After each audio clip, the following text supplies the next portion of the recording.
खूप वेळा समजावून सांगून जर कोणी ऐकत नसेल तर काय करावे? खूप वेळा आपण समोरच्या माणसाला समजून घ्यायचा खूप प्रयत्न करतो, पण समोरचा आपल्याशी कधीच नीट वागत नाही आणि वागवत पण नाही. गेलेला विश्वास परत मिळवण्याचा प्रयत्नही करत नाही. अशा माणसांसोबत कसे वागावे? अनेक वेळा समजून जर कोणी ऐकत नसेल तर अशा व्यक्तीस आपल्या जीवनातून दुर्लक्षित करावे. म्हणजे संबंध तोडू नये, पण कोणताही माणुसकीचा व्यवहार करू नये. आपल्या लेखी ती व्यक्ती अस्तित्वात नाही असे धरून चालावे. जर त्या व्यक्तीत थोडा जरी सजीवपणा शिल्लक असेल तर आपल्या वागण्याचा परिणाम दिसून येईल. वागण्यात बदल होईल, बोलणे सुधारेल, पण वेळ मात्र नक्की लागेल. आणि थोडा वेळ जाऊ द्यावा.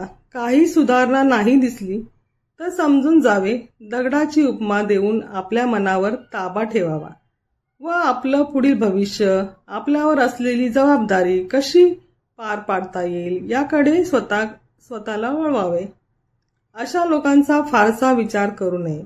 आपल्या नशिबात ही व्यक्ती मूक प्लास्टिकचं बाहुलं आहे असे स्वतःच्या मनाची समजूत काढावी व स्वतःला स्वयंसिद्ध बनवावे. असे समजायचे, ताटाला एक पदार्थ बेचव अळणी आहे म्हणून टाकून द्यायचा नाही, तर दुसऱ्या रुचकर पदार्थाबरोबर तोंडी लावायचा.